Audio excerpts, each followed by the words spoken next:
una anciana, viejita, viejita, viejita, que vive más arriba de las nubes, allí donde viven los niños y las niñas antes de nacer. Viste con su falda hecha de retazos de memorias, cosida con hilos de nostalgias, y teje que te teje su larguísima bufanda de rayas de colores. La señora del tiempo usa hilos de colores y se teje una bufanda llena de lana y de flores, llena de lana y de flores. Vive con los niños antes de nacer y les cuenta historias para crecer, hasta que estén listos para transitar la poesía y la utopía en cualquier lugar, hasta que estén listos para transitar la poesía y la utopía en cualquier lugar. Esa mañana, muy tempranito, la niña se despertó. Se le sentó en la nube de al lado, una nube pequeñita, y le dijo: «Señora del tiempo, estoy lista para nacer». La señora del tiempo la miró, le sonrió con toda la paciencia del mundo, la vio con sus ojos de instantes y le dijo: «Niña, te falta poco, pero te voy a contar un par de historias. Te voy a contar la historia de cuando yo vivía allá abajo en la tierra y la conocí a ella. Te puedo contar de ella que de su configuración era un ser esponjoso, solitario y salpicado de chocolate. De su origen, un poco de agua en su templo, un poco de viento en sus vuelos, un poco de tierra en sus uñas y un poco de fuego en su alma. Que de dónde venía, de donde había mucho verde, calor de tardecita, montañas sagradas, ahora quemadas, techos de cartón, hambre de sueños, pero sobre todo muchos abrazos. ¿Y de qué se sanaba ella? Pues de abrazos, le había contado su último médico, gurú o brujo, pero ella se había ido lejos, donde la medicina era escasa. Y me la encontré una tarde de invierno, estaba en un parque, tapadita con una cobija, y escuché que le susurraba a un árbol, y la pude escuchar porque su susurro se convirtió en un grito y le decía: «Son los encuentros menos fortuitos que sacuden las sensaciones más escondidas, sanan el dolor y la tristeza y dan calor hasta un témpano de hielo. Yo los extraño porque ahora no abundan, por eso los aprecio más, siento que son un alivio y un regalo para eso que llamamos soledad». Y es que en un abrazo no hay palabras, pero siempre se dice toda la verdad. Yo en ellos he escuchado intensos latidos y he sentido eléctricas corrientes a mi cuerpo pasar, calor y temblor de dos cuerpos fundidos, que sanan dolor y abren caminos, caminos que el habla no sabe recorrer, porque en ellos, en los abrazos, todo está dicho. Dulce caricia, remedio del alma, lenguaje sublime. Yo a este ser no lo volví a ver, pero siempre se escucha hablar de un personaje que anda por la ciudad abrazando árboles. Los árboles que todavía florecen, no se sabe muy bien si por la primavera o por los abrazos. La niña miró a la señora del tiempo y dijo: «¡Wow! ¿Allá en la tierra yo voy a nacer?». «Sí», le dijo la señora del tiempo, «y te voy a contar una historia más». La niña, contenta, le dijo: «Bueno». La niña Luna es fuerte y valiente, le encanta reír a carcajadas, aunque a veces llora. El niño Sol es tibio y tierno, le encanta abrazar, pero no lo dejan llorar. La niña Luna camina descalza, sube y se trepa en los árboles en las copas más altas y desde allá arriba, de pura picardía y rebeldía, brilla. El niño Sol huele las flores, se mira en los espejos de agua y su mirada está llena de luz como si siempre amaneciera. La niña juega con superhéroes y dinosaurios, llena sus bolsillos de piedras y en la noche se arropa con su manto de estrellas. El niño juega con muñecas de trapo, navega en barcos de papel y su mirada está llenita, llenita de luz, como si siempre amaneciera. La niña Luna y el niño Sol, pues aman a los pájaros y las luciérnagas. El niño Sol y la niña Luna tienen muchísimas preguntas, encuentran sus propias respuestas. Les da miedo los gritos de los que gritan y aún así, cuando les da miedo, brillan en el día y alumbran en la oscuridad. A veces la niña se siente sol, a veces el niño se siente luna, a veces los dos se sienten sol y luna.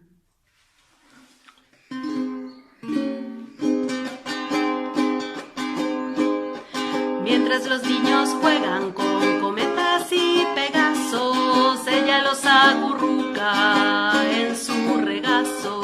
Se pone unos patines, les hace cosquilla en la panza y les entrega un par de alas para la esperanza, hasta que estén listos para transitar la poesía, la utopía en cualquier lugar, hasta que estén listos para transitar la poesía, la utopía en cualquier lugar. Y la niña le decía: señora del tiempo, listo, ya estoy lista para nacer.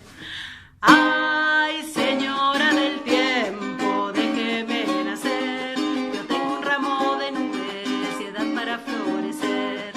Ay, señora del tiempo, déjeme bajar, mire qué panza tan grande tiene mi mamá.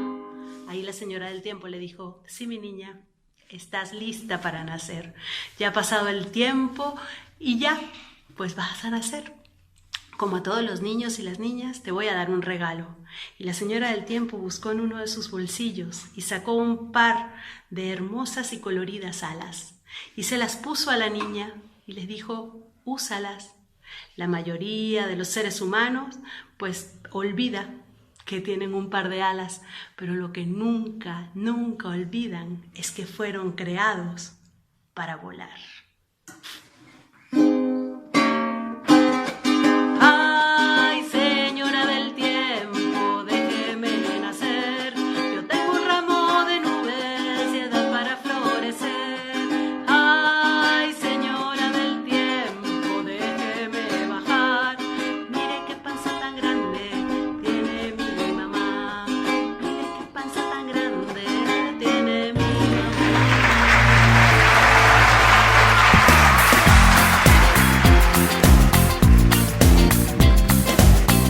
Érase una vez el jefe de un pueblo próspero. Y como el pueblo era próspero, el jefe era poderoso. Y como el jefe era poderoso, se rodeaba de varios asesores. De manera que cuando iba a tomar una decisión, primero consultaba con ellos. Si la propuesta era sabia, los asesores le decían: sí, qué buena idea. Y si la decisión no era sabia, los asesores le decían: sí, qué buena idea. Pero había un asesor que era como para ti solo, un niño diferente, llevaba su parecer que jamás de los jamases decía: sí, qué buena idea, sino que siempre decía: ¡ajá! Todo se relaciona entre sí. Como andaba diciendo, el pueblo era próspero, y era próspero porque tenía abundante agua. Lo bordeaba un río de aguas cristalinas y cualquier cantidad de arroyos bajaban desde las montañas y corrían por entre los campos y cultivos. Y donde hay agua, hay ranas, y las ranas cantan toda la noche. Y entonces el jefe desvelaba, trasnochaba, no conciliaba el sueño. Me ha dicho, no podía dormir. Otra persona en la misma situación hubiera utilizado tapones en las orejas. Este jefe no hizo esto. Otra persona en la misma situación se hubiera tomado una copita de brandy con una aromática de cidrón. Pero este jefe no hizo eso. Otra persona en la misma situación hubiera empezado un proceso de conciliación entre su persona, las ranas, los demás moradores de la zona. Este jefe no no hizo ninguno entre los anteriores. Cuando ese jefe fue al consejo de sus asesores, fue con la propuesta del exterminio total e inmediata de todas las ranas. Como es de esperar, 99% de sus asesores le dijeron: ¡qué buena idea! Y como también es de esperar, se escuchó una vocecita en la fila de atrás que dijo: todo se relaciona entre sí. Todo se relaciona entre sí. ¿Pero qué es esta repetidera suya? Siempre con el mismo cuentico. Es que tú no piensas, no analizas, no utilizas el raciocinio. Pues me harté, quedaste desterrado. So pena de muerte si vuelves. Y ya con el apoyo unánime del 100% de sus asesores, el jefe ordenó el exterminio total e inmediato de todas las ranas. Y esa noche durmió bien. Durmió como un bebé. Y mientras dormía, los zancudos hacían el amor apasionadamente, ponían sus huevos, salían más zancudos y, como no había ranas que les comiera, esos nuevos zancudos hacían el amor apasionadamente, ponían sus huevos, salían más zancudos que hacían el amor apasionadamente, ponían sus huevos, salían más zancudos que hacían el amor apasionadamente, ponían sus huevos, salían más zancudos que hacían el amor apasionadamente, ponían sus huevos, salieron más zancudos hambrientos. Entonces todos fueron juntos en callada al fuego en busca de sangre fresca. Y en un 2x3 parecía que todo el pueblo estuviera aplaudiendo. La gente pegaba a las paredes, a los muebles, a sí mismos, al uno al otro, y nadie podía dormir. El jefe no dormía, no conciliaba el sueño, trasnochaba, desvelaba. ¡Que maten a esos zancudos!, gritó, pero era imposible. Eran demasiados y además eran inteligentes, veloces, juguetones. Cuando uno les mandaba la mano, ellos esquivaban con un ademán gracioso diciendo: y ¡yum! Volvían al ataque. Y entre el despelo y la bulla, el zumbido, el picazón, el jefe poderoso del pueblo próspero parecía escuchar una vocecita en su cabeza, una vocecita bien atrás, una vocecita que le recordaba: todo se relaciona entre sí. Muchas gracias.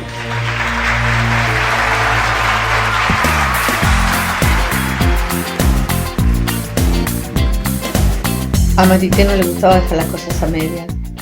Fue por eso que se quedó ese viernes hasta tarde y sola en la oficina.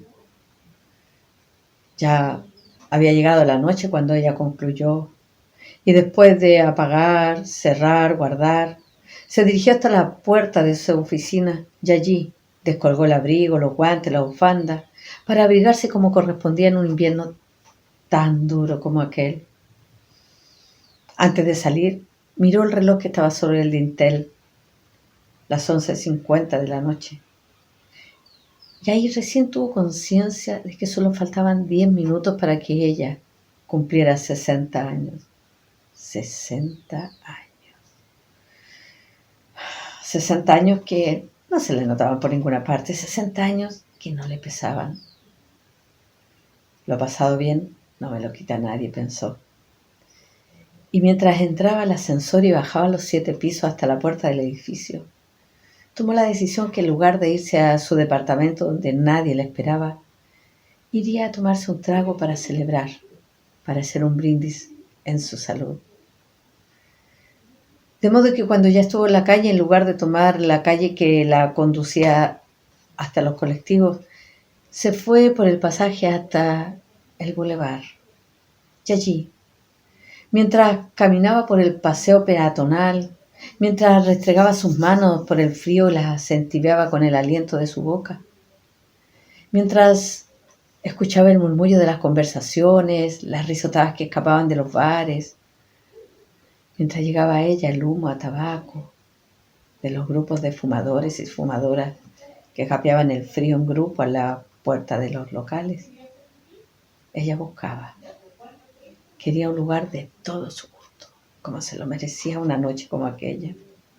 Y así buscando encontró un bar no muy grande, de grandes ventanales que dejaban ver un hermoso mobiliario de madera. Sobre las mesas, unas pequeñas velas daban un aspecto de calidez que a ella le gustó. En el fondo divisó una barra enorme, tallada, preciosa, y de pared un enorme espejo, biselado, tallado, antiguo. Era de todo su gusto. Así es que entró y se dirigió directamente a la barra. No le importó que las mesas estuvieran todas ocupadas, ella iba a la barra.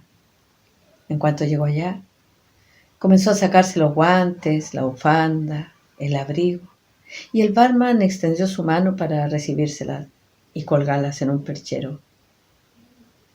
Un pisco sour bien seco pidió después de saludar.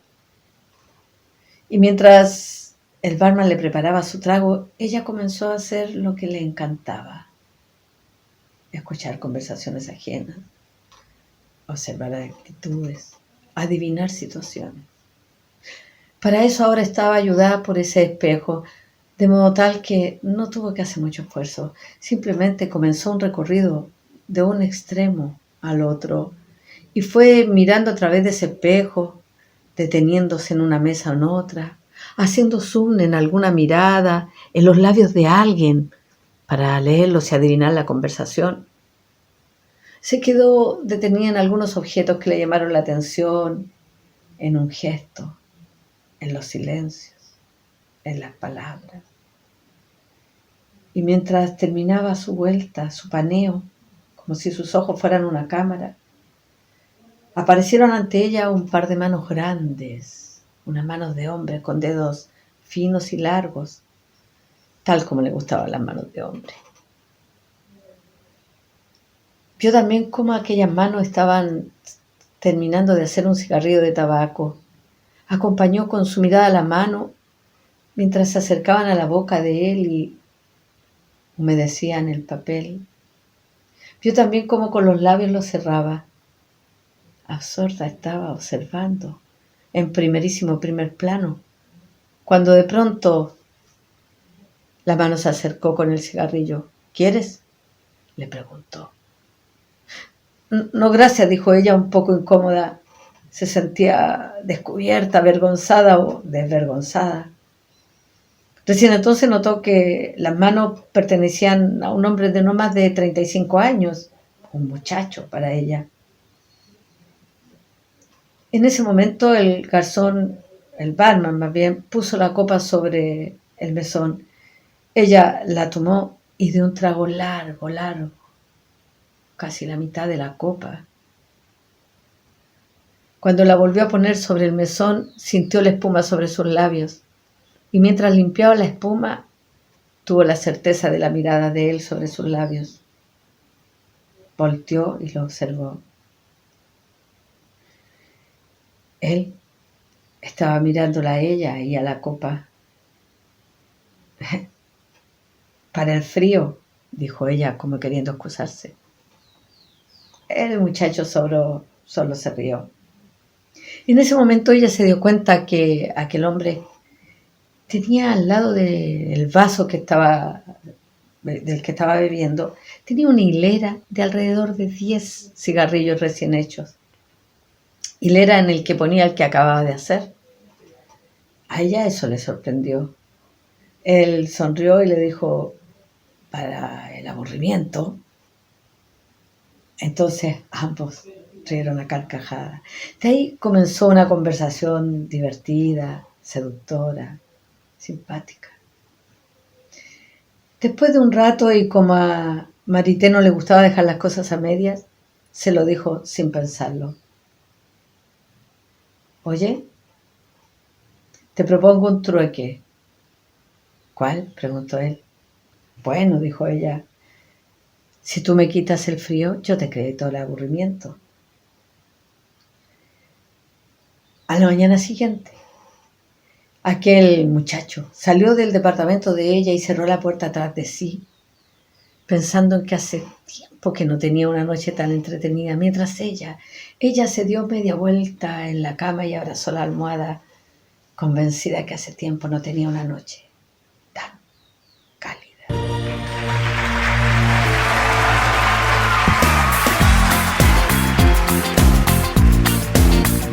Yo soy Amalialu Pozo Figueroa. Nací y crecí en Quibdó.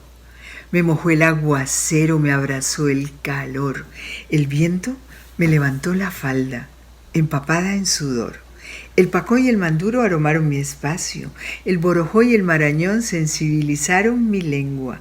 El río Atrato llevó mis ojos a viajar y la chirimía con su música enseñó mi cuerpo a cimbrear. Todo en esas tardes chocuanas, calientes, cuando mis nanas negras me contaban historias, al mismo tiempo que borboritaban las palabras en zigzag. En ese momento no lo sabía, lo supe después. Mis nanas negras me enseñaron a disfrutar al milímetro, con el corrinche de todos los ritmos que tiene mi cuerpo. Después, mucho tiempo después, la Universidad Nacional de Colombia aceleró el ritmo de mi cerebro, formándome como psicóloga, dizque para que ayudara a desacelerar el ritmo del cerebro de los demás. Y allí, en la Universidad Nacional de Colombia, se aceleró el ritmo de mi lado izquierdo. Y aprendí que el mejor de los ritmos es el que te permite pelear por el bien andar de los demás. Hice y hago psicoterapia con ritmo. Me adentré en muchos de los vericuetos del arte. Y ahora escribo cuentos. Cuento esos cuentos que me han permitido la delicia de volver a caminar descalza sobre la arena mojada, de ver la sonrisa blanca y franca de mi gente negra y de estar aquí en Abrapalabra 2020 para contarles la historia de Aspasia Copete, que tenía el ritmo en la axila. Aspasia Copete tenía un olor penetrante y asfixiante que salía de su axila. Todo el mundo se cambiaba de andén cuando la veían venir para no sentir lo penetrante de ese olor. Había ensayado de todo. El desodorante Yodora, pero le daba un almizcle dulzón al olor. El talco Menem, pero no le hacía ni cosquillas. El agua florida de Murray, pero nada alejaba ese olor penetrante y asfixiante que salía de su axila, hasta que resolvió hacerle caso a lo que decía la canción. Marucha, si vas pa'l baile, ucha, lleva tu limón. Y a cada vuelta que des, ucha, date un restrego, Marucha. Poquitico nomás, Marucha, poquitico nomás. Pero Aspasia Copete no necesitaba 2 tapas de limón. Necesitaba 4 tapas de limón para que el olor penetrante y asfixiante se fuera de su axila. Y Aspasia estaba feliz con sus 4 tapas de limón. Ahora podía ir a los bailes y levantar los brazos cuando se armaba el corrinche en el baile. Podía usar la misma blusa hasta 3 veces sin lavarla y no aparecía el olor. Podía llevar los mandados debajo del brazo y no llegaba el olor. Aspasia Copete estaba feliz con esa axila sin olor. Hasta que un día empezaron a escasear los limones en Quibdó. Y al otro día desaparecieron los limones de Quibdó. Aspasia cogió una hojita del último árbol que había por ahí y la sembró, le echó agua, la cuidó, pero la hojita no pelechó y así la última posibilidad de tener limones en Quibdó desapareció. Aspasia Copete siguió su vida, pero algo muy raro empezó a pasar con ella. Se le olvidaban los nombres de las cosas. Se le olvidaba que había barrido y barría hasta 3 veces por el mismo sitio porque no se acordaba que ya había pasado por ahí. Se le quemaba el arroz porque se le olvidaba que lo había montado al fogón. Algo muy raro empezó a pasar con ella, pero Aspasia no se dio cuenta de que eso estaba pasando. Ella siguió feliz con su axila sin olor. La gente decía, ay, ¿qué le pasa a Aspasia? No se acuerda de las cosas, no conoce a la gente, ya no saluda. Pero nadie ligó una cosa con la otra.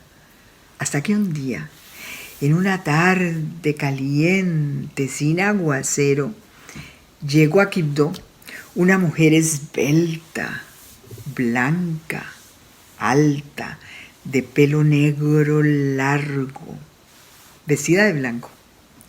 La mujer tenía a todo mundo en Quibdó, pero así entusiasmadísimo, hasta que se le acercaban, porque la mujer tenía un problema, tenía un olor penetrante y asfixiante que salía de su axila. La gente hacía lo mismo que con Aspasia Copete. Cuando la veían venir, se cambiaban de andén. Aspasia, en esa preocupación que estaba, que ya no quería ni ir a los bailes, ya no quería ni levantar los brazos en los bailes, ya no quería ponerse la blusa hasta 3 días. Y lo más grave de todo, se dio cuenta que se había vuelto un polvo perezoso. Y le dolían las coyunturas. Le dolían mucho las coyunturas aquí de los dedos. Parecería que estuviera empezándole la artritis. Y entonces Aspasia se fue a la botica a pedirle al boticario que le diera alguna cosita para calmar ese dolor. Cuando llegó a la botica, vio a la mujer alta, blanca, de pelo negro largo, vestida de blanco, que tenía unas manos de dedos largos, hablantinosos, que la más de las veces no necesitaban que la mujer hablara. Y estaba ahí parada frente al boticario, que le estaba mostrando el desodorante Yodora, el polvo Menen, el agua florida de Murray. Cuando Aspasia vio todo esto, se acordó inmediatamente de su peregrinar por cada una de estas cosas hasta desembocar en las 4 tapas de limón. Y en ese momento, Aspasia Copete se dio cuenta que había empezado a hacerse vieja cuando empezaron a escasear los limones en Quibdó y que definitivamente se había vuelto vieja cuando desaparecieron los limones de Quibdó. Hay que conservar intactos todos los ritmos y los olores del cuerpo, porque la nana Aspasia Copete perdió su ritmo cuando el palo de limón se le llevó el olor.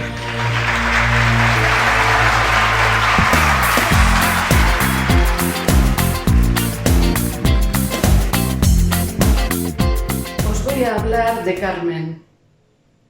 De Carmen, que un lunes por la tarde está en la ducha y mientras le da al grifo del agua caliente y el agua le empieza a acariciar el cuerpo, piensa en su madre que no había pensado desde hacía mucho tiempo, y se da cuenta que esa mujer que le había enseñado tantísimas cosas nunca le había podido explicar lo que eran los lugares comunes. ¿Sabéis? Ese tipo de frases que las estamos escuchando una y otra vez durante toda nuestra vida, que se van utilizando sin ton ni son, de cualquier manera, en cualquier conversación y en cualquier momento. Esas frases que las venimos escuchando desde que nacemos o ya incluso en el vientre de nuestra madre y nuestra madre en el vientre de la suya y así, y la abuela, la tatarabuela, etcétera, etcétera. Esas frases que se van adaptando a los tiempos y a las culturas, pero que siempre tienen el mismo efecto devastador y tóxico y de sometimiento. Esas frases como contigo parece olla, no solamente hay que ser buena, sino que también hay que parecerlo. Si tú me dices ven, lo dejo todo. El lugar de una mujer está junto a su marido, etcétera, etcétera, etcétera. Seguramente que estáis pensando en otras muchas que tienen el mismo sentido y el mismo efecto. Y su madre nunca se lo pudo enseñar porque su madre no lo supo. Y ella lo había aprendido esa misma tarde. Pero nadie le dijo que se podían tomar todas ellas, reunirlas, hacer una bola y ir aplastándola y aplastándola y aplastándola y machacarla y machacarla y machacarla y lanzarla al vertedero, al lugar más profundo del vertedero, hasta que se pudran. Carmen se está enjabonando el cuerpo y mientras se está enjabonando se acuerda del documental que acaba de ver esa misma tarde, porque Carmen por las tardes, los lunes, no se ducha. Carmen plancha a la colada que ha tenido que lavar y tender durante el fin de semana y mientras está planchando con la tabla y delante de la televisión se pone a escuchar o no escuchar, a tener como compañía el programa que los lunes siempre toca un documental. Y este lunes están en la selva con una comunidad y Carmen no ha prestado mucha atención, piensa que pueden ser del Amazonas. Y mientras está planchando pantalón, camisa, pliegue entre pliegue y pliegue y va mirando de vez en cuando, de momento se queda con una frase que dice una mujer. Y es que dice que ellas y ellos, que en su comunidad, matan a sus enemigos con pelo. ¿Con pelo? Dice el locutor. Sí, sí, con pelo. ¿Con pelo? Dice Carmen. Y se queda atenta, escuchando. Y una de las mujeres explica que el pelo que se les va cayendo lo van recogiendo y lo van guardando. Y cuando tienen a algún enemigo, lo sacan. Y lo hacen pequeñito, pequeñito, pequeñito, muy pequeñito, y después lo machacan en el mortero, y después lo desmenuzan hasta convertirlo en una especie de polvo o harina, que lo mezclan con ese puré, esa crema, esa pasta que hacen con harina de maíz, hasta que parece imperceptible, y se lo dan a comer a sus víctimas un día tras otro, y tras otro, y tras otro, y poco a poco empiezan con un estreñimiento y terminan muertos. Y Carmen termina de planchar. Y cuando termina de planchar, se va a la ducha, esa ducha en la que le hemos dejado hace un momento. Y mientras se va enjabonando el cuerpo, va pensando que en el documental no han dicho quiénes son las personas que envenenan y quiénes son las víctimas. Pero Carmen está pensando, piensa que si es un veneno que se prepara en la cocina, que tiene que ir poco a poco, pues que hace falta mucha paciencia. Y que quien está en la cocina todos los días y da de comer y tiene mucha paciencia son las mujeres. Y si alguien come todos los días de lo que las mujeres hacen, probablemente sean sus maridos. Y coge un poquito de champú, de un champú vitaminado, y se empieza a masajear la cabeza y sigue pensando que el pelo de cualquier manera en una autopsia no es nada sospechoso, ¿no? Y todo el mundo sabe que el pelo atasca. Y se aclara, cierra el grifo de la ducha y sale. Y se mira en el espejo como no se ha mirado en mucho tiempo. Y mientras se va cepillando y secando el pelo, se acuerda de que a su marido lo que más le gusta es una crema de porros y espárragos que ella le hace, una vichyssoise, y que le va a preparar para la noche para cenar. Sale del cuarto de baño, se va a su habitación, se prepara, se pone guapa, se va a la cocina, prepara la bichisuas y espera a que su marido llegue. Efectivamente, el marido llega a la hora de la cena, se sienta en la mesa casi sin decirle nada, ella sin decirle nada también le sirve la bichisuas, él le mira extrañado porque los lunes nunca le sirve la bichisuas y con una cara de agradecimiento, casi sonriendo, empieza a comer y Carmen se sienta a su lado y le mira cómo come y cuando ya está a punto de terminar, cuando ha metido la última cucharada en la boca, Carmen le dice que mira, te tengo que decir una cosa desde hace tiempo y es que ya llevo una temporada larga que te estoy envenenando poco a poco. Que tranquilo, porque es un veneno que casi no se nota, no tiene efectos secundarios y ya hasta el final no te vas a enterar de nada, le dice. Ah, y otra cosita, yo soy la única que tiene el antídoto. Y se levanta Carmen y sale de la cocina. Y mientras va por el pasillo y mueve su cabeza para sentir su pelo, sonríe y piensa que mira por dónde esa comunidad del Amazonas que no la conoce ni sabe nada de ella, le han dado la oportunidad de ser una auténtica rival. Porque hasta ahora en su casa solamente había sido una víctima de broncas cutres, llenas de insultos, de broncas domésticas. Pero lo que va a haber de ahora en adelante son verdaderas batallas, porque en una batalla los dos rivales tienen la misma posibilidad de salir vencedores o vencidos. Y Carmen sabe que lo va a conseguir, porque Carmen no le está dando pelo a su marido. Pero lo que ha pasado esa noche en esa cocina es que ha podido cruzar esa línea delgada y casi invisible que separa el abismo negro y profundo de la dignidad. Y Carmen, esa noche, ha traspasado.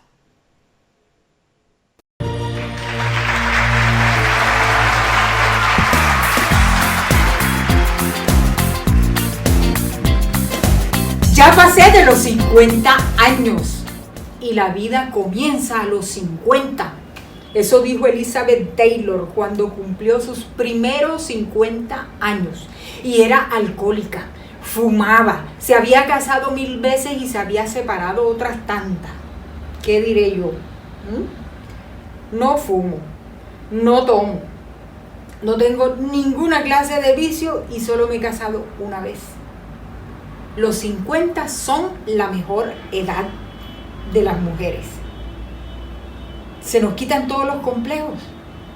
Sobre todo ese que nos ataca desde la adolescencia, el complejo de número telefónico 90, 60, 90. A los 50 ya no nos importa nada y empezamos a acostumbrarnos a nuestra nueva figura del nevecón. Así que, bienvenidos los 50. ¿Ah? Aunque hay unas que a los 50 están en la uva. ¿Ah? La primera dama de los Estados Unidos está más regia que nunca, Melania. Un día le dijo Donald Trump a Melania: Melania, mija, cuando tú te mueras, en tu tumba voy a poner un epitafio que diga: aquí yace mi mujer, fría como siempre. ¿Qué le contesta Melania? Pues mijo, si tú te mueres primero, yo pongo un epitafio: aquí yace mi marido, por fin con algo rígido. ¿Ah? Y eso que Melania está en sus papeles porque está casada con el que se cree un rey. Y a propósito de rey, un país era gobernado por un rey que tenía mucho dinero y muchas tierras. Un día se le dio por salir a conocer sus tierras, porque no sabía qué tanta tierra tenía y qué tanto dinero poseía. Entonces le dijo al primer ministro: primer ministro, que voy a salir, que necesito saber qué buen tiempo hará. Y el primer ministro le dijo, pues claro, su divina majestad, salga, que va a ser un día soleado y brillante, salga con toda tranquilidad que no va a llover. Así que salió el rey en su caballo, galopando, galopando, galopando, iba por un camino, cuando de pronto vio a un campesino que venía. El campesino venía en su burrito, caminando en su burrito. Cuando lo vio le dijo su divina majestad, ¿y usted qué hace por aquí? No, campesino, voy a recorrer mis tierras para ver qué tanto dinero tengo y qué tanta riqueza poseo. Y le dijo el campesino, ay majestad, ¿usted por qué no se devuelve? Mire que va a pegar un aguacero, usted se moja y usted sabe que se resfría, devuélvase. El rey no le hizo caso y le dijo, no señor, si mi primer ministro me dijo que iba a ser un día soleado, y siguió en su caballo. Cuando iban pasando más o menos 20 minutos más, le cae un aguacero al rey. ¡Ay! El rey todo empapado, lleno de furia, se regresó para su reino. Cuando llegó, mandó a buscar al primer ministro y dijo, ¡córtele la cabeza! Y le cortaron la cabeza al primer ministro por haberse equivocado. El rey se resfrió, y un resfriado de un rey dura más o menos 3 meses.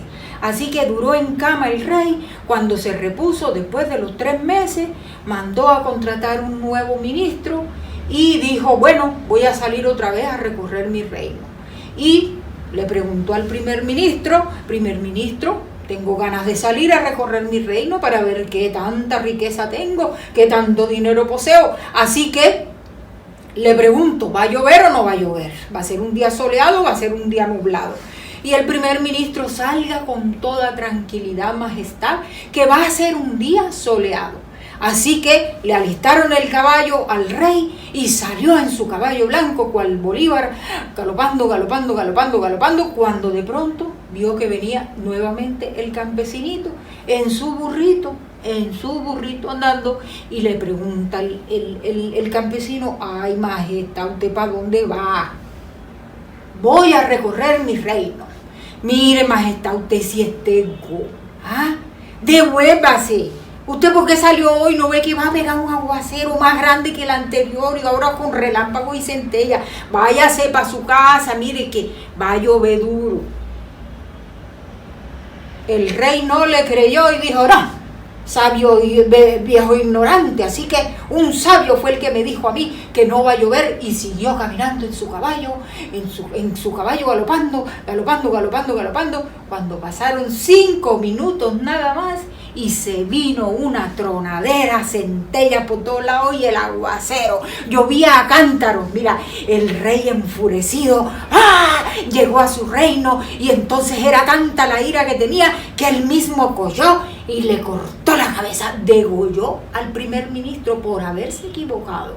Y entonces se resfrió otra vez. Este resfrío ya no le duró 3 meses, le duró 2 meses y medio, duró en cama.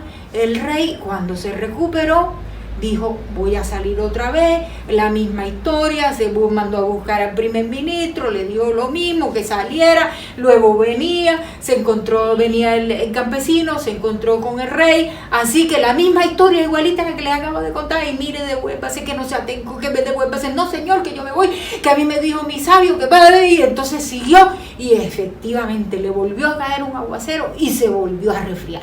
Y esta vez mandó a buscar el rey enfurecido. Cuando llegó al palacio, mandó a buscar al primer ministro y no lo degolló, ni lo mandó a degollar, sino que lo desempleó, lo botó del reino y lo dejó sin empleo, algo peor.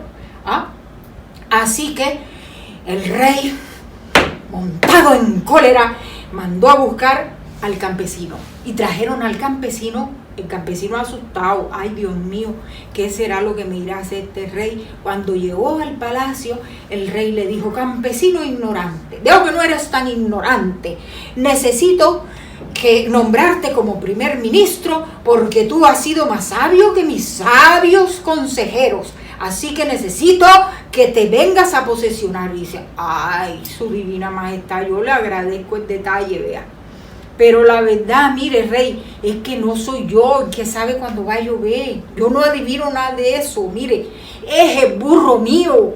El burrito mío, cuando yo salgo en el burro y apenas que él siente que va a llover, mire, ¡pum!, voltea la orejita así. Cuando tiene la orejita doblada, digo yo, ya va a llover. Y entonces por eso es que yo sé. Y el rey mandó a buscar al burro, dijo, tráiganme al burro, y lo nombró primer ministro.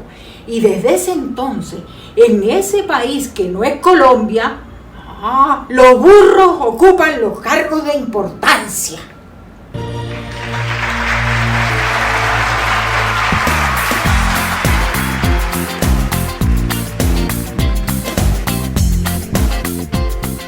Eugene el Diablo estaba caminando por la selva cuando de pronto sintió el olor de una mujer. Se escondió detrás de un guayabo y la vio. Ella tenía como un cántaro sobre la cabeza. Tenía unos cabellos negros como mal pensamiento, unos senos que se iban más allá del horizonte y unas caderas que se movían al compás de las aguas del río. Eugene el Diablo la siguió mirando. Cuando recogía el agua con su cántaro y lo volvía a poner sobre su cabeza y se iba caminando de regreso, y la vio hasta hacerse pequeña, hasta desaparecer.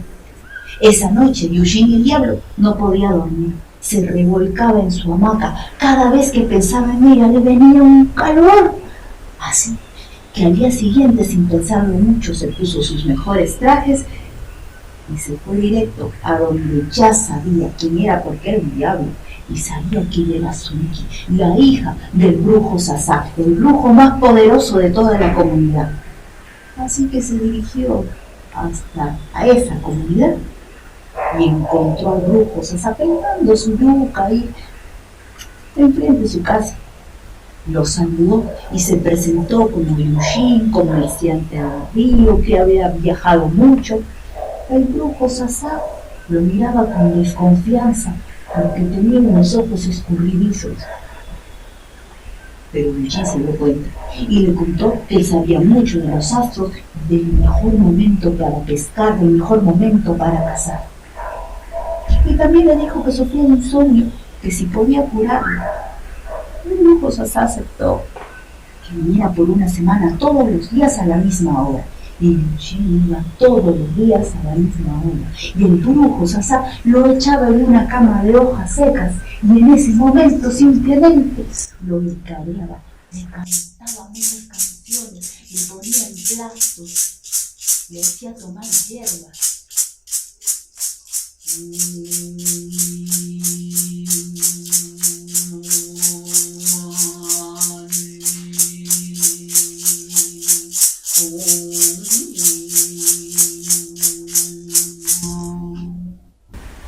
Eugene el Diablo en ese momento simplemente de reojito miraba a ver si pasaba Sunki, y a veces la veía con plátanos ahí sobre su cabeza para ir a sancochar. El último día de la curación, Eugene el Diablo se presentó con un collar de perlas ante Sasá, y Sasá se quedó deslumbrado porque un collar de perlas no se veía por esa región, y le pidió el matrimonio a Sunki. El brujo Sasá aceptó y después le comunicaron a Sunki, total igual, uno nunca sabe con quién se casa. Así que se celebró la boda. Toda la comunidad trajo comida, ¿sí? Zapotes, carachamas, aguajes, juanes, tacaches, todo lo típico. Y Eugene el Diablo llevó 3 diablillos sacados directos del infierno, diablillos músicos. Y cuando ya estaban en plena celebración, Eugene tomó a Sunki, ahora su esposa, y se la llevó al monte, a selva adentro. Cruzaron el río, se fueron al otro lado de la selva y encontraron una punga que es un hueco de un árbol muy viejo. Ahí puede caber una casa entera. Y allí pasaron la primera noche. Allí Yushimi el diablo hizo suyos esos cabellos negros, un mal pensamiento, esos senos que se iban más allá del horizonte y esas caderas que se movían al compás de las aguas del río. Al día siguiente, Tsunki, así medio dormida, quiso abrazar a su marido y sintió en los pelos como un mono. Así que abrió los ojos y Yuchi tenía todo el cuerpo lleno como de pelos, como de mono, y por cabellos no tenía cabellos, tenía unas culebras que se movían y la miraban, y atrás le salió una cola como de chuchupe, como de boa. Se aguantó el grito. Tsunki había descubierto, como buena hija de brujo, que su marido era el diablo. Otras nos demoramos más. Así que se deslizó despacio. Salió de la punga y se fue corriendo, cruzó el río hasta el otro lado de la selva para regresar a la casa de su padre. Mientras tanto, Yushimi el diablo se estiraba. No encontró a Tsunki, pensó que se había ido a buscar comida, salió a buscarla y no la encontró, y la rabia del despecho le vino. Así que, siguiendo su olor, cruzó al otro lado del río y la encontró. Cogió una liana y comenzó a azotarla, hasta que se cansó. Los gritos de dolor de Tsunki hacían hasta retorcer a los pobres animales que subieron a los árboles también. Y cuando se cansó la dejó, así que Tsunki se quedó mirando. Y unos cazadores que pasaron por ahí la escucharon y la reconocieron. Era la hija del brujo Sasa. Así que la llevaron donde su padre, que todavía estaba celebrando. Y cuando la vio, pensó que era producto de tanto masato del licor de la Amazonía que había tomado. Así que poco a poco se dio cuenta que eso estaba sucediendo. Así que se dirigió a todos y les dijo que lo que ese diablo había hecho no se hacía con ninguna mujer, y era como que se hubiera escupido excremento en sus caras, y que en esa comunidad eso no se permitía. Así que llamó a los hombres más valientes con sus hachas para que fueran a acompañarlo a buscar al diablo, y 100 hombres inmediatamente estaban detrás de él con sus hachas. Así que caminaron en busca de Yushimi el diablo. El brujo Sasa sabía cómo encontrarlo, porque cuando el diablo acaba de pasar, los grillos y las ranas dejan de cantar y todo se queda en silencio.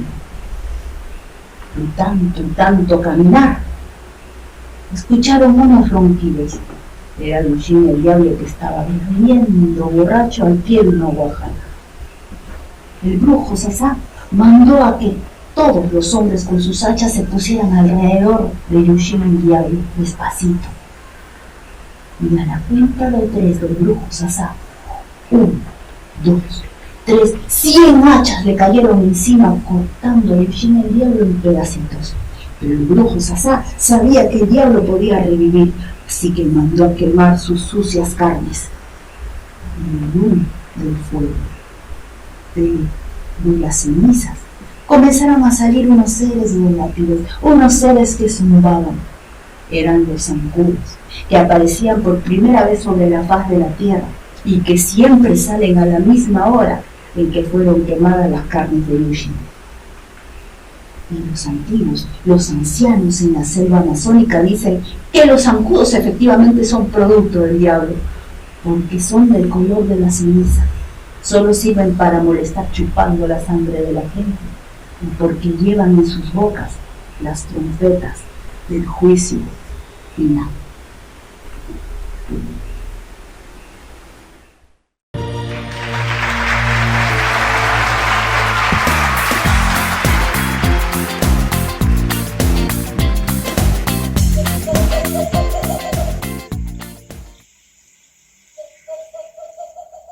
Todo el mundo sabe que cuando el Tunculuchú, como le llaman en maya al tecolote, canta, es porque probablemente vendrá a visitarnos la muerte o el señor muerte, como le llaman en Yucatán. Y de Yucatán, del sur del estado de Yucatán, es este cuento. En el pueblo de Oshkutskab vivía la anciana Anayansi. Esa anciana sabia que aquel día escuchó muy temprano el canto del tunculuchú, del tecolote, pero no le prestó demasiada atención. Ella tenía que encender el fogón de la choza, ese fuego que es el corazón de la casa. Y una vez que estuvo encendido, esperó. Sabía que los niños no tardarían en pasar corriendo para treparse al árbol de guayas que tenía aquella anciana y disfrutar de esas frutas que también llaman maco, mamón o limoncillo y que son tan jugosas y que se dan allá en el estado de Yucatán. Los niños llegaron como siempre, se treparon al árbol, comieron guayas, se llevaron otras y otras tantas le dejaron a la anciana para que ella también las disfrutara. Después llegaron las personas como siempre, como aquel día que había llegado el compadre Juan tan preocupado. En su casa, que ya eran muchos, vivía su esposa, sus hijos, sus sobrinos, sus cuñados, hasta la suegra. Y ese día, la suegra había parido. «Ah, pero qué problema», dijo la anciana Nayansi. «Agarra todas tus gallinas y mételas». «Ay, pero ¿qué consejo era ese? ¿Pero cómo eso iba a ayudar al compadre Juan?» «Claro, después de una semana las sacas y vas a ver qué tranquilidad». La anciana tenía consejos para todos. Sabía qué hierbas curaban el dolor de la panza, qué hierbas curaban hasta la tristeza. Porque las hierbas, ella decía, son abuelas también y saben cómo curar. Un día llegó una sobrina suya que su mamá no la dejaba comer papazules. «Ay, hija, dile que lo que más daño hace a la panza no es la comida, es el hambre». Ese día, la anciana estaba allí junto al fogón y junto a su árbol de guayas, ese árbol que ella había hecho crecer cantándole. «Konish, konish, paleshen, shiktubim, yokolkin. Konish, konish, paleshen, shiktubim, yokolkin». Tanto le gustaba esa canción al árbol que crecía y sus frutos se volvían más jugosos. Ese día oyó que la llamaban afuera, pero no era el compadre Juan. No era ninguno de los sobrinos, era... No reconoció la voz. Cuando miró, claro, ese rostro pálido, solo podía ser de el señor Muerte, que le dijo muy serio que ya había llegado su hora. La anciana lo miró. «Está bien», dijo. «Si llegó la hora, llegó la hora. Pero tengo una pregunta, señor Muerte. ¿Vamos lejos o cerca? Claro, el señor Muerte, ¿a dónde iban a ir? Pues claro que lejos, lejísimos. Bueno, entonces yo digo que llevemos unas cuantas guayas para la hambrecita, ¿no cree? La verdad, el señor Muerte ya le había echado ojo al árbol de guayas y ya había visto las que estaban ahí todas jugosas al lado de la abuela. No, si la abuela todavía tenía escurrido el juguito de que estaba comiendo una. Así que, pues al señor Muerte le pareció buenísima idea y accedió a subir él mismo a buscar las guayas y comenzó a trepar al árbol y ya estaba por arrancar un... No, dijo la anciana, más arriba están las más jugosas. Así que el señor Muerte trepó. Y mientras el señor Muerte trepaba, la anciana Nayansi cantó. Konish, paleshen, shiktubim, yokolkin. Y al árbol, que le gustaba tanto la canción de la anciana, comenzó a crecer y a crecer. Y konesh, palesen, shiktubim, yokolkin. Y crecía, y crecía. Claro, el señor Muerte estaba agarrado de una rama, no entendía qué es lo que pasaba. Nada más miró, ¡ay! La chuza se veía tan chiquita. Y la anciana era un puntito blanco con trenzas. Y la anciana seguía cantando. ¡Ya no cantes! El señor Muerte ya no sabía ni cómo. ¡Anciana traidora! Pero ¿cuándo se iba a callar de una vez? Porque el árbol seguía crece y crece. Sigue creciendo. Konesh. El señor Muerte no podía bajar. Y cuando la anciana se dio cuenta, se metió a su casa, echó unas tortillitas y se puso a almorzar. Así pasaron días, semanas, meses. Cada día eran más las personas que llegaban a la choza de la anciana a pedirle ayuda porque algo muy raro estaba sucediendo. Claro, los animales no se morían. No había nada para preparar de comer. Las plantas tampoco, ni siquiera el maíz tan noble se dejaba cortar para hacer unas tortillitas. Y las personas, había ancianos muy cansados que no se podían morir. Ni siquiera aquellos que estaban heridos o enfermos podían encontrar ya descanso alguno. Cuando los aldeanos se dieron cuenta de que el señor Muerte estaba ahí encaramado, todo entumido en las ramas del árbol de guayas de la anciana Anayansi, fueron por hachas para cortar de una vez ese árbol y que el señor Muerte pudiera volver a hacer su trabajo.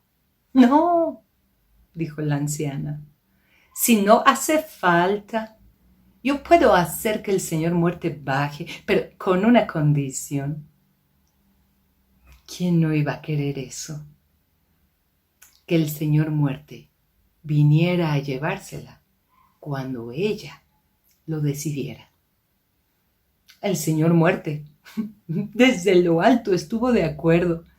Así que la abuela comenzó a cantar, pero esta vez en voz muy, muy baja. Konesh, palesen, shiktubim, yokolkin.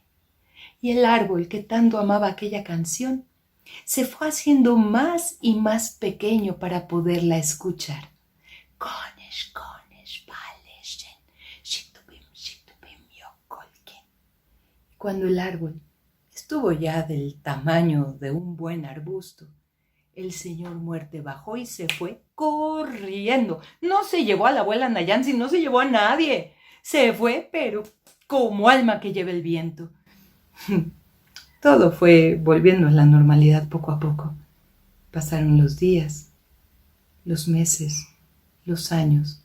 De vez en cuando se volvía a escuchar el canto del tunculuchú y alguien se iba. Pero no la abuela Anayansi, que ya estaba cansada.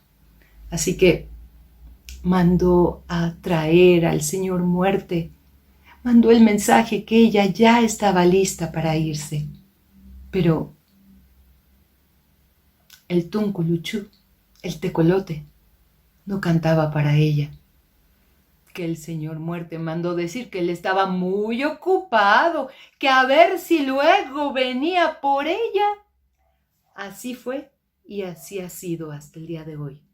Pues el señor Muerte nunca ha venido por la abuela Anayansi, que sigue ahí, en esa choza, en el pueblo de Oshkutskab, en Yucatán, con ese fogón encendido, lista por si queremos ir a buscarla, para poder abrir nuestro corazón.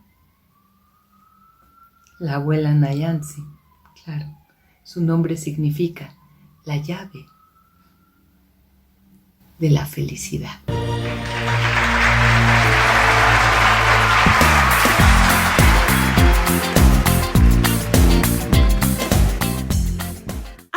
vez una princesa conocida como Su Alteza la Princesa Divina. Cuando iba a casar, Su Alteza dijo: solo me caso con quien haga 3 adivinanzas que yo no adivine y adivine 3 adivinanzas que yo haga. Si eso no ocurre, van todos para la horca. La noticia llegó a la ciudad y vino rey, soldado, capitán y hasta ladrón, pero nadie conseguía adivinar y todos iban para la horca.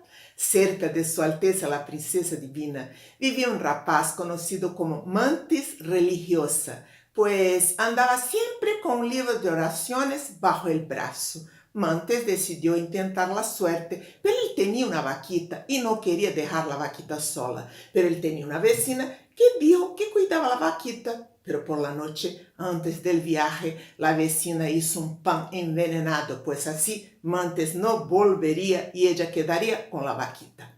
Al día siguiente, entonces, Mantis fue a llevar la vaquita y ella le regaló el pan.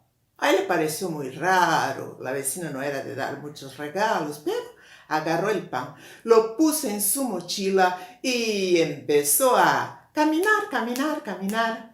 Caminar, caminar, caminar, y llegó a la primera montaña.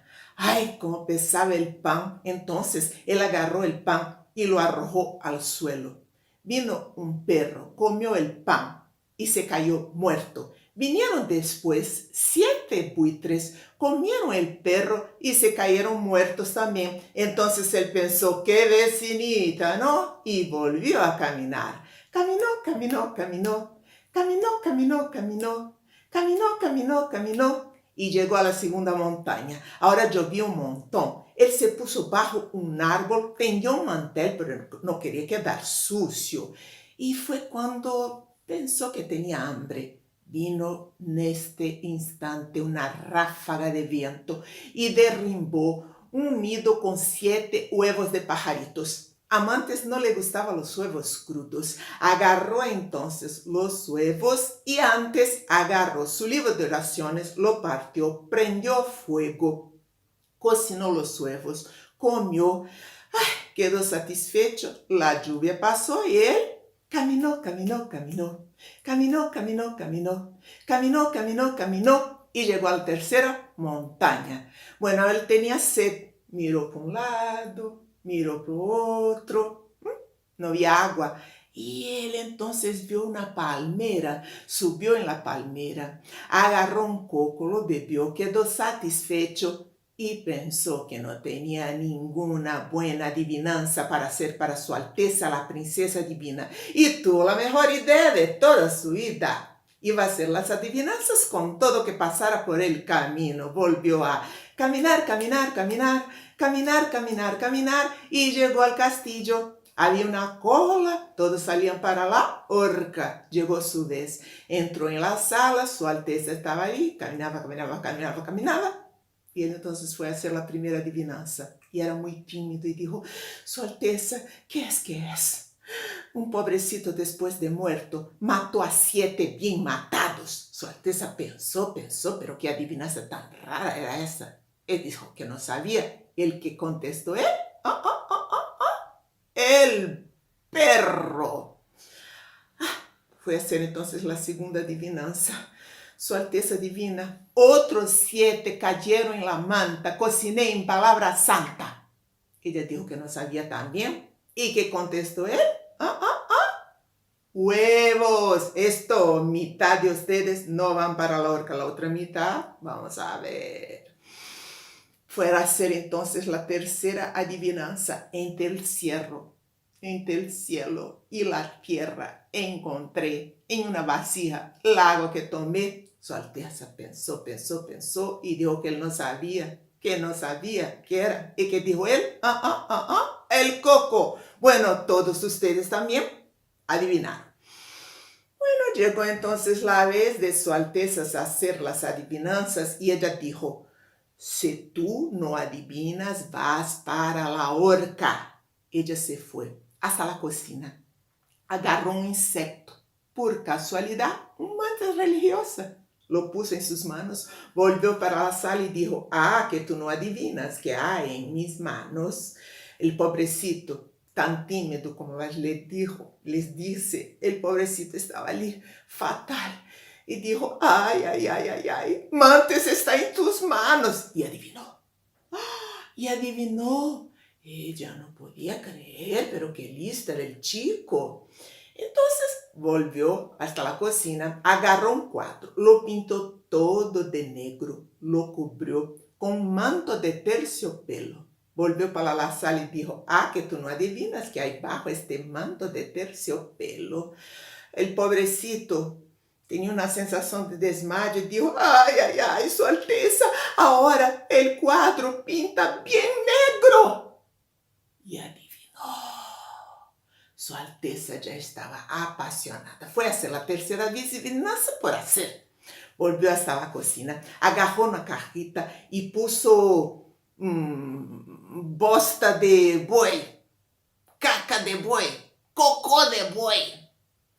Puso, la cerró, volvió a sala y dijo, que tú no adivinas que hay en esta cajita. Ay, el pobre estaba fatal, se sentía tan mal. Y dijo, ay, todos ahora van a descubrir que yo soy un adivinador de mierda. Y adivinó. Bueno, claro que ellos se casaron y viven los tres muy felices hasta hoy. Su Alteza Divina, el hombre bueno de su corazón y esto, la vaquita, porque él volvió hasta su casa para recoger su vaquita y contó toda la historia para la vecina. Y la vecina se cayó muerta de rabia y de envidia.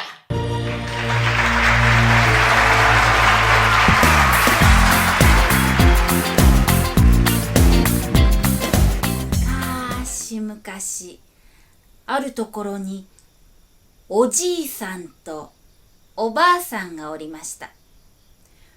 二人はとっても貧しかったけれども、とっても仲良く暮らしていました。ある年の大晦日の日、おばあさんが言いました。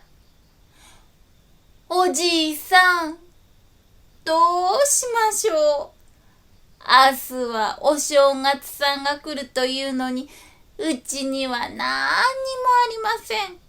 お餅もないし、お魚もないし、昆布もないし、飾りもないし、お金も何にもありません。どうしましょう。おじいさんが言いました。そうだ。うちにはまだ傘が6つ残っていただろう。あれを市場で売って、そのお金で何かお正月のものを買ってくるよ。おじいさん、それはいい考えですね。外は寒いから気をつけていってらっしゃい。ああ、行ってくるよ。おじいさんは手ぬぐいをかぶり、蓑を着て、傘を6つ持つと市場へと出かけていきました。途中、山の道を通りました。そこにお地蔵さんが6体並んでおりました。お地蔵さん、寒い中、ご苦労さんでございます。どうも。おじいさんはお地蔵さんの前を通り過ぎ、山の道を進んで、それが抜けたところで、市場に出ました。市場には人がたくさんいました。いらっしゃいいらっしゃいいらっしゃい。魚はいかがかね。いらっしゃいいらっしゃい。昆布はいかがかね。買ってって買ってって、おらおらおら、どうだね。おじいさんは、ちょっとごめんくださいよ。おっとっとっと、ちょっとごめんくださいよ。ちょっとごめんくださいよ。と、人を押しのけ、ようやっと場所を見つけると、傘を売り始めました。傘はいらんかね。そこのお母さん、傘はいらんかね。あ、傘はいらんか。誰も傘なんて見向きもしません。そのうちだんだん暗くなってきました。やがてちらちらと雪が降ってきました。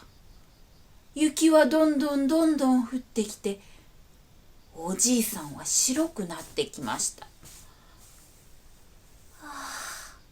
気がつけばあたりはもう真っ暗。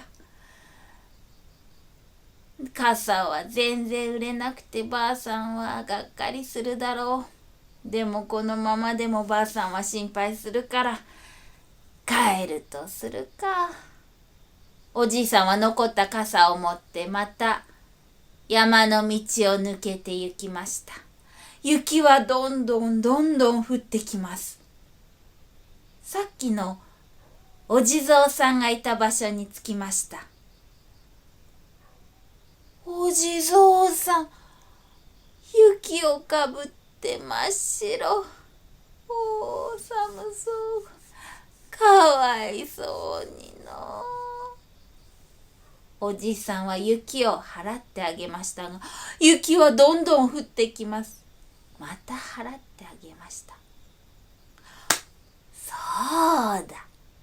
傘をかぶしてあげましょう。おじいさんは売れ残ったというよりもともと売れなかった傘をお地蔵さんにかぶせてあげました。良いお年を。二人目のお地蔵さんも雪を払い傘をかぶせ、良いお年を。三人目のお地蔵さんにも傘をかぶせ、四人目のお地蔵さんにも傘をかぶせ、五人目のお地蔵さんにも傘をかぶせ、六人目のお地蔵さんにも傘をかぶせ、良いお年を。七人目のお地蔵さんにはもう傘がありません。お地蔵さん、すまないの。もう傘はないんだよ。寒そうでかわいそうだの。おお、そうだそうだ。この手ぬぐいをかぶしてあげましょう。おじいさんはお地蔵さんの頭の雪を払うと手ぬぐいをかぶせてあげました。お地蔵さん、良いお年を。と言うと、おじいさんはまた山の道を家に向かって帰りました。家に着くと、おばあさんが出迎えてくれました。ただいま。おじいさん、おかえりなさい。あら、おじいさん。真っ白。雪かぶってまあ大変でしたこと。あら、傘がないってことは売れたんですか？それがばあさん、傘は一つも売れなかったんだよ。だがな、途中でお地蔵さんが寒そうにしてたんで、みんなかぶしてきたんだよ。おじいさん、それはいいことをしましたね。じゃあ、今夜はお湯でも飲んで寝ますか。トポトポトポトポ。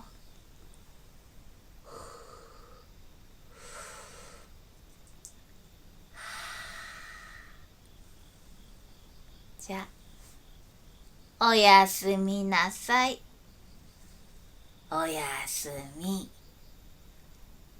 おじいさんとおばあさんはお湯を飲んで、それから横になりました。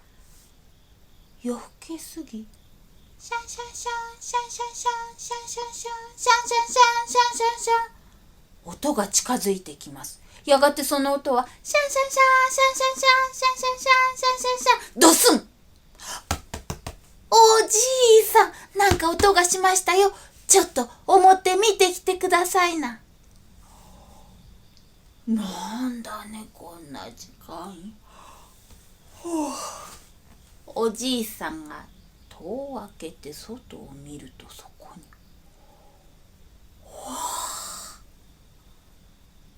戸の前にはお餅だの、お魚だの、お正月の飾りだの、なんだのがたくさん置いてありました。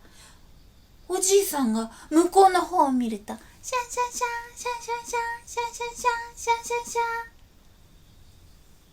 お地蔵さんたちがソリに乗って去っていくところでした。おじいさんとおばあさんはおかげで楽しい正月を迎えることができました。それからもおじいさんとおばあさんはずっと仲良く暮らしましたとさ。めでたしめでたし。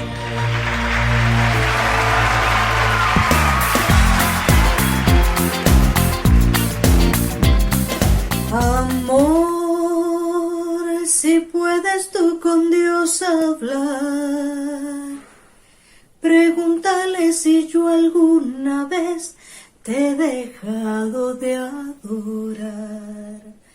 Te he buscado donde quiera que yo voy y no te puedo hallar.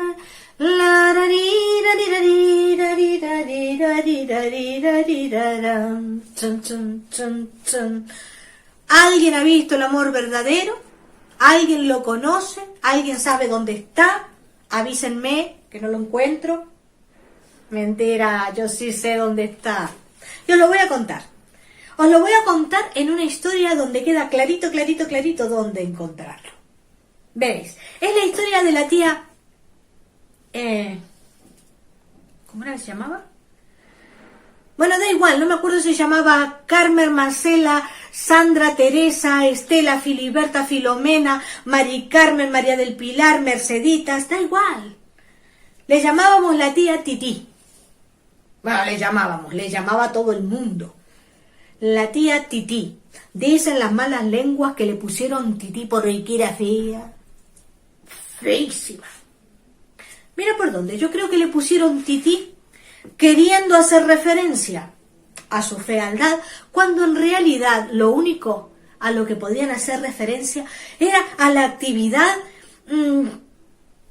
y a la proactividad que tenía aquella mujer que siempre estaba en todos lados. Era como la gran diosa, ¿no? Omnipresente, todo lo hacía, todo lo sentía, en todo colaboraba, todo preveía, ella veía las cosas venir mucho antes que el resto. Así era la tía Tití. Una mujer que se quedó soltera, que no solterona.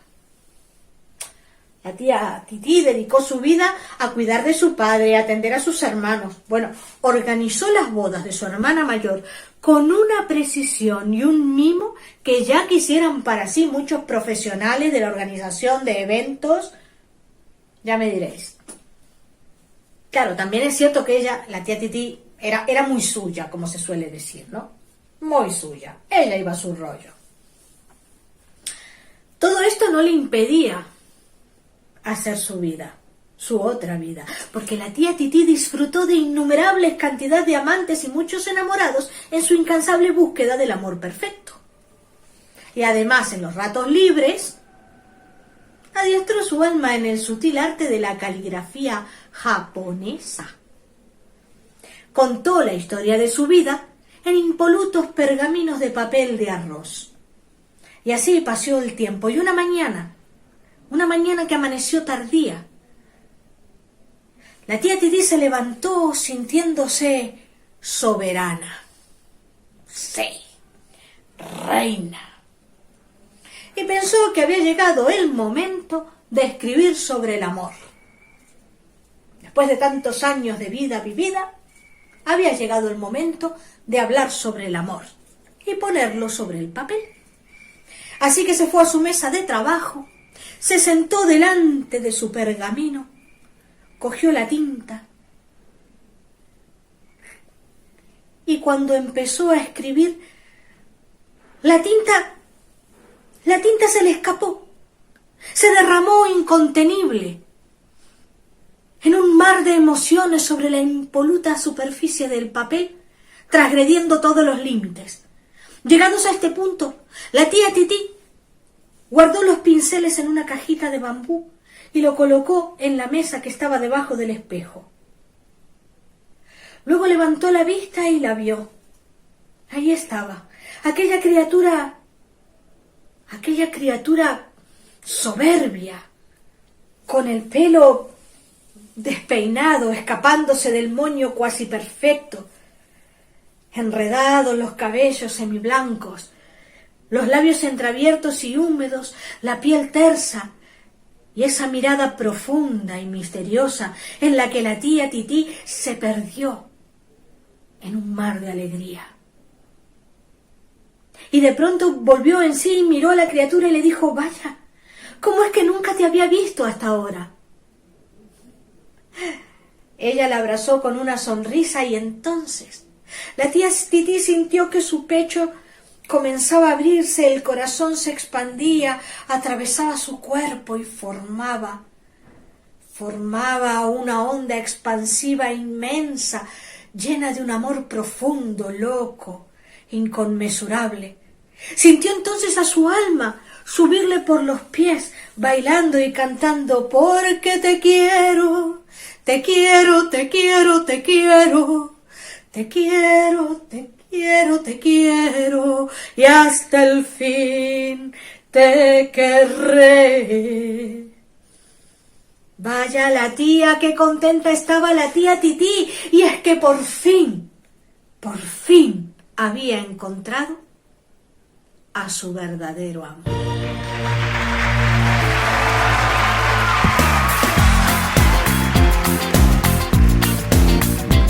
Bueno, yo soy caleña, pero soy parte de una familia que no es bayuna.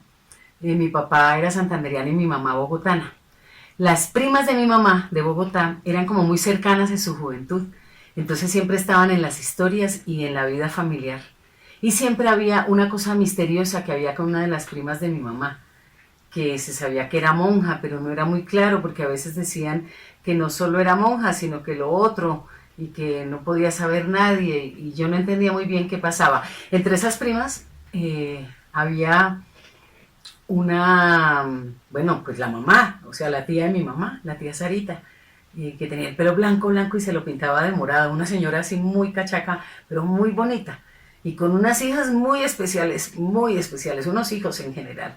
Pero esta tía Sarita, cuando ya estaba mayor, tenía una mujer que la cuidaba, y en la casa decían que María Luisa, esa señora, que era una mujer alta, gruesa, como de botones, de suéteres de botón, de falda por debajo de la rodilla, con unas gafas así, culo de botella, muy seria, que nos contaba cuentos maravillosamente.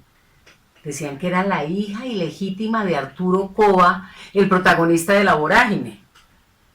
Asimismo crecí en el Valle del Cauca, donde hay una hacienda que se llama la Hacienda del Paraíso, donde dicen que transcurre una de las novelas más emblemáticas de principios del siglo XX, que es María.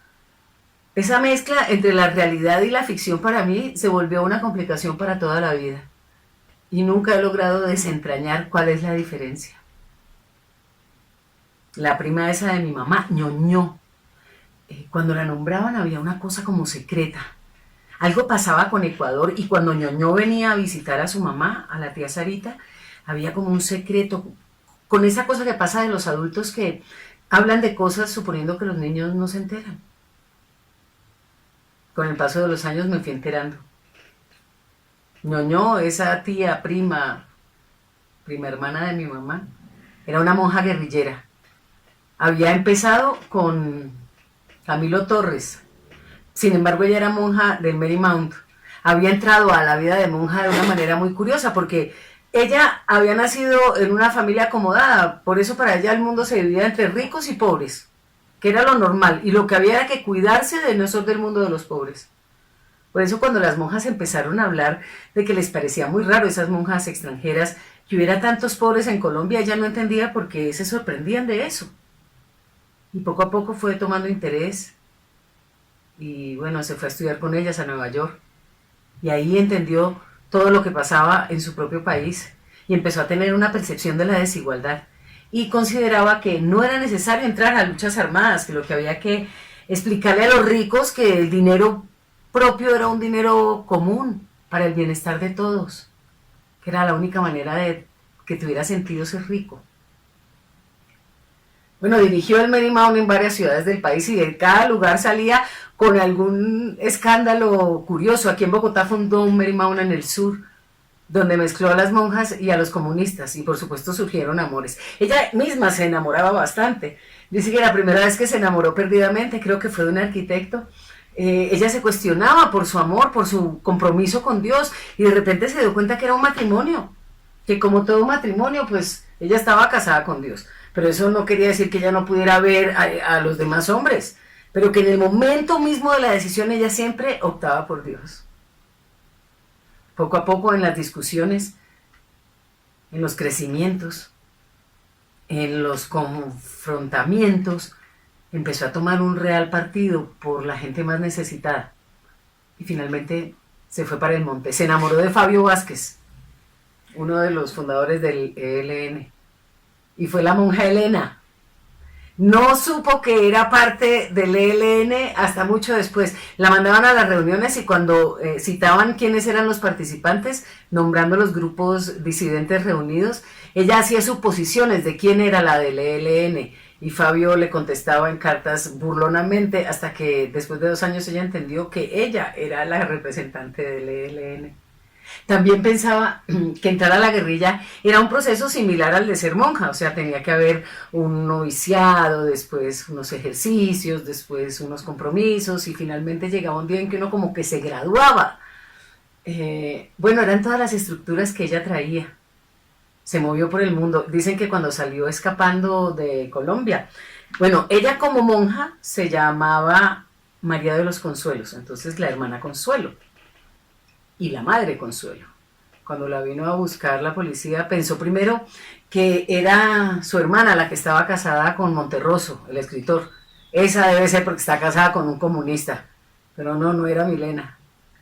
Después encontraron a su hermana Consuelo, que se llamaba Consuelo, y como ella se llamaba Consuelo, pues fueron a buscar a Consuelo, y no, tampoco era Consuelo. Era Ñoñó, Leonor, que ya estaba volando hacia Centroamérica. En las guerras de Centroamérica participó en muchísimas. Me la encontré en una novela que se llama El Testaferro, que leí hace como unos 4 años, que decía que cualquier cosa que usted necesitara en las revoluciones centroamericanas, buscar a la monja es guerra. El año pasado la conocí, tiene 89, bueno, ya debe tener 90 años. La pandemia la cogió de paseo por el sur visitando a su hermana Consuelo, la verdadera Consuelo. En el 94 se retiró de todo y se regresó a Colombia a trabajar con organizaciones feministas. Y hace pocos años se declaró en retiro parcial, porque sigue teniendo reuniones de trabajo y conversaciones. Una mujer excepcional, a la que le tengo muchas ganas de conocerla, porque creo que esa es como la esencia de mi familia, poderme encontrar con personajes como ella, que se mueven entre la realidad y la ficción.